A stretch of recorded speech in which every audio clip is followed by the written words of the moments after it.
Alhamdulillahilladzi bi ni'matihi tatimmus shalihat wassalatu wassalamu ala sayyidis sadat wa ala alihi wa ashabihi ahlil fadaili wal karamat.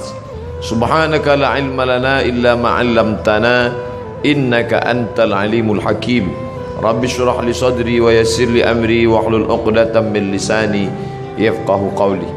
Yang sama-sama kita hormati imam kita, kiai kita, khatib kita, tuan-tuan guru kita, hadirin hadirat yang dimuliakan Allah Subhanahu wa taala. Tak dapat saya sebut satu persatu, tapi semuanya yang berhadir ini insyaallah dimuliakan oleh Allah Subhanahu wa taala. Amin ya rabbal alamin. Nanti sampai masanya, kata Nabi sallallahu alaihi wasallam, sampai-sampai batu pun akan berkata, ya abdallah, wahai hamba Allah, hadzal yahudi, ini di belakangku khalfi ada seorang Yahudi, uqtulhu, bunuhlah dia. Satu saja yang tidak mau menunjukkan tempat Yahudi, yaitu syajaratul gharqad, pohon gharqad, bentuknya seperti pohon pinus. Alhamdulillah, ketika saya sampai di kota Rafah, ini Mesir, ini Palestina, lalu ada satu kota bernama Rafah dibagi dua, perjanjian damai antara Mesir dengan Israel, maka mereka ambil setengah dan diambil oleh Mesir setengah.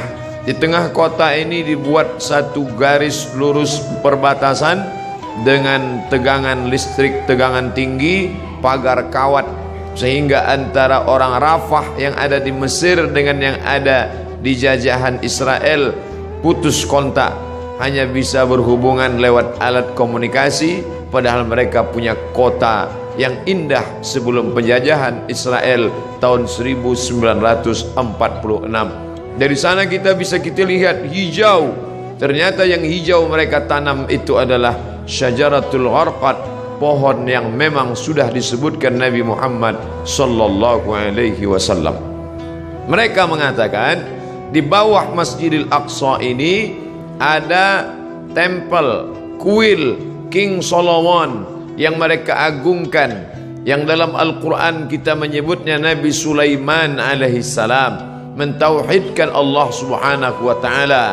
Anak dari Nabi Daud alaihissalam juga mentauhidkan Allah, tapi mereka merusak ajaran ini dan mereka membawa ini sebagai slogan. Oleh sebab itu ada seorang berkeluarga negaraan Perancis bernama Roger Jaraudi masuk Islam, bersyahadat, dan dia menulis buku bahwa Israel membangun negara berdasarkan mitos.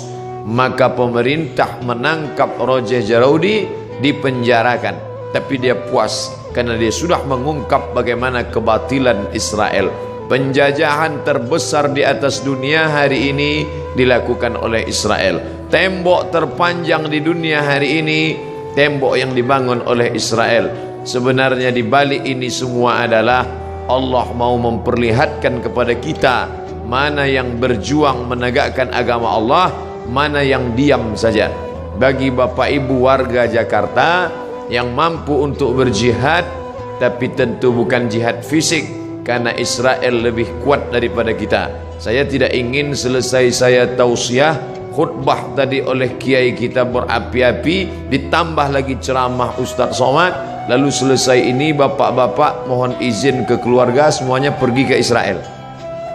Selesai ini besok kita baca koran, ada 3 warga Jakarta di Israel terbengkalai karena tidak dapat nasi uduk. Jihad yang kita lakukan bukan seperti itu. Apa yang bisa kita lakukan? Man jahaza ghazian faqad ghaza.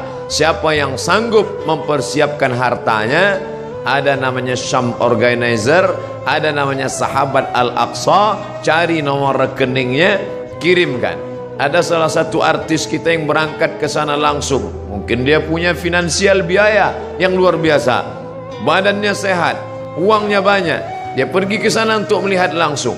Ada pula saudara kawan kita yang dengan hartanya, tolonglah, tapi andai tidak bisa, maka kiai kita melalui khutbah Jumat tadi mengajak kita berdoa, Allahumma ansur ikhwanana al-mujahidin al-mazlumina fi Palestin. Tolong saudara kami yang Allah yang teraniaya di Palestina. Orang-orang yang sekuler, liberal, iseng-iseng mulai mengetes Ustadz.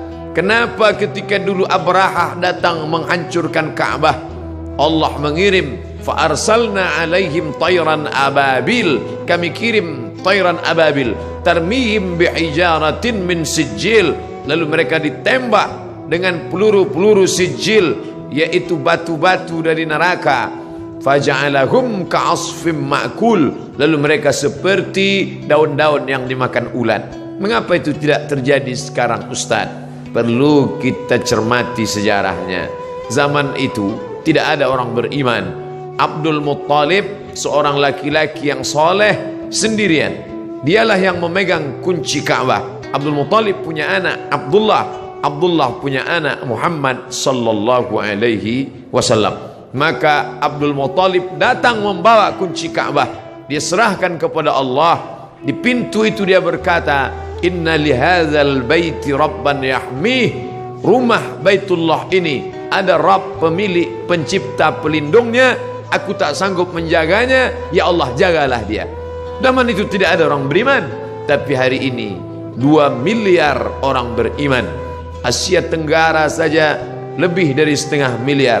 Indonesia, Malaysia, Brunei Darussalam, Moro, Patani Thailand Selatan. Maka ini sudah cukup. Belum lagi dari daratan India, Pakistan, Bangladesh, Myanmar, lalu kemudian 22 negara Arab yang terpecah dari mulai Yaman sampai ke Maghribi Maroko di Afrika Utara. Umat Islam yang tersebar di Eropa, imigran dari Jerman yang sudah ada di Jerman, imigran dari Turki hampir lebih 2 juta orang. Umat Islam tersebar banyak. Ini adalah tantangan bagi umat Islam, bagaimana menolong Masjidil Aqsa yang menjadi kiblat Nabi menghadap ke Masjidil Aqsa 18 bulan lamanya, 18 bulan 17 menghadap ke arah Masjidil Aqsa, sampai akhirnya turun ayat fawalli wajhaka syatral Masjidil Haram, hadapkan wajahmu ke arah Masjidil Haram. Bapak Ibu yang dimuliakan Allah, hadirin hadirat yang mendengarkan langsung maupun tidak langsung tausiah singkat ini semua menjadi teguran bagi kita. Pulang dari sholat Jumat masih bisa makan kenyang dengan anak sambil tertendum tertawa. Betapa saudara kita di sana. Saya pernah satu asrama dengan orang Palestina. Saya tanya langsung, bagaimana keadaan keluargamu di sana? Apa kata dia? Satu asrama dengan saya ketika sama-sama kuliah, Abdul Somad. Seandainya mereka bunuh kami, sudah lama kami mati. Tapi mereka tidak ingin kami mati. Mereka datang ke rumah kami, mereka pecahkan tempat air, mereka buat kami kehausan setengah mati. Mereka ambil dengan senjata laras panjangnya, mereka pecahkan tempat-tempat minyak zaitun, karena mereka tahu kami tak dapat hidup tanpa zaitun. Mereka hancurkan sawah, mereka hancurkan sawah gandum, makanan pokok kami. Mereka ingin membuat kami setengah mati, tapi kami tak akan meninggalkan negeri ini sampai satu saja, ish kariman, hidup mulia, Palestina merdeka, au mut syahidan, atau mati sebagai orang yang syahid. Maka ada sesuatu yang mengerikan tapi sekaligus membanggakan. Pemerintah asing Amerika, Eropa mengadakan survei apa cita-cita anak Palestina. Di tempat kita cita-cita ingin menjadi dokter, cita-cita ingin menjadi advokat, cita-cita ingin menjadi pengusaha sukses. Tapi cita-cita anak Palestina lebih 90% cita-citanya ingin menjadi seorang yang mati syahid.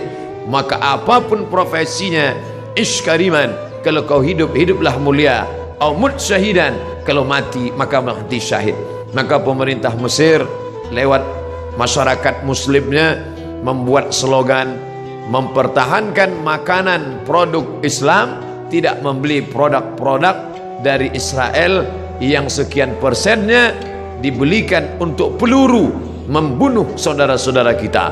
Uangnya uang kita, kita yang memakai, dari deterjen sampai sikat gigi, sampai tekstil, sampai alas kaki, produk Amerika dan Eropa bekerja sama dengan lembaga Israel untuk membantai saudara-saudara kita. Alhamdulillah, di negeri yang kita cintai, Republik Indonesia, kita digalakkan untuk memakai produk sendiri, negeri asli sendiri, tidak ada kaitan dengan impor dan Israel.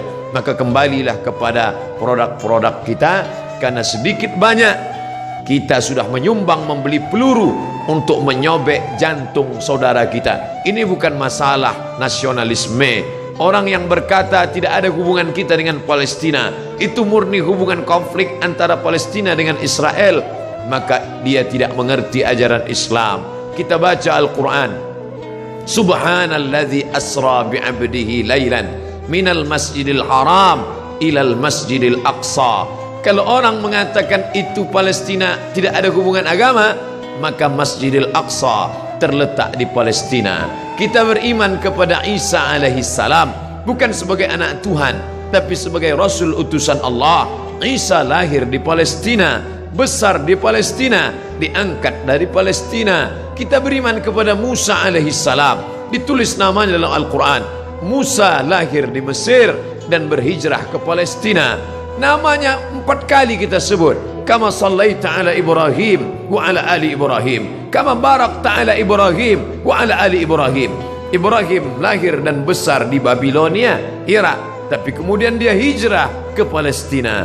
Nabi Ishak di Palestina, Nabi Ismail di Palestina, hijrah ke Makkah Al-Mukarramah. Nabi Musa hijrah ke Palestina, Nabi Isa lahir besar di Palestina, dan Muhammad sallallahu alaihi wasallam Isra Mi'raj ke Palestina, barulah naik ke Sidratul Muntaha.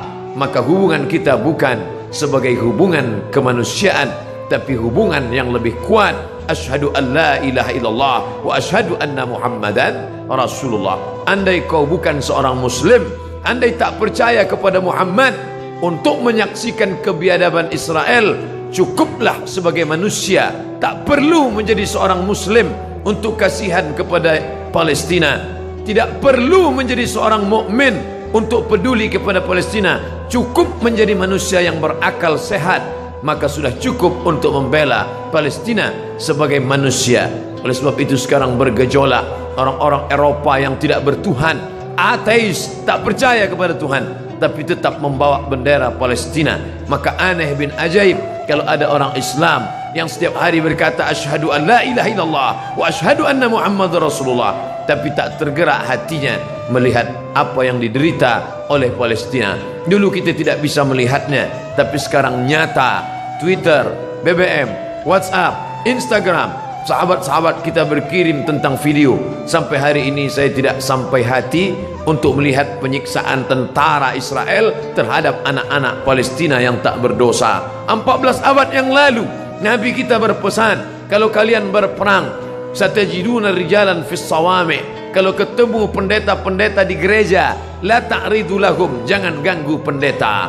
La taqtulu sabiyan murdi'a, jangan bunuh anak kecil. Wala syaikhan faniya, jangan bunuh orang tua renta. La taqiranna sajaratan, jangan potong pokok kayu. Wala nakhlan, jangan potong pohon korma. La tahdimu buyutan, jangan hancurkan rumah. Sebelum kesepakatan Jenewa, aturan perang internasional, PBB, United Nation, Nabi 14 abad yang lalu sudah melarang jangan bunuh anak kecil, perempuan tua, renta, hamil, pendeta. Mereka bukan objek perang. Tapi Israel di tahun 2017, anak-anak tak berdosa mereka pukul berdarah kepalanya. Tak sampai hati kita sampai hari ini melihat itu di video, di HP kita, dikirim sahabat kita lewat Instagram, mereka share lewat Facebook.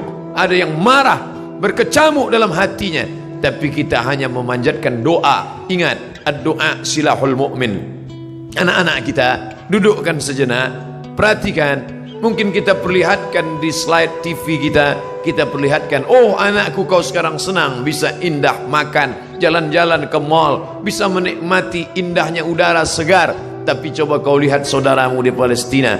Cara mendidik anak-anak kita bukan sekedar bercerita, tapi melihat gambar yang bisa mencerita beribu kata. Maka pikiran-pikiran negatifnya insya Allah akan hilang.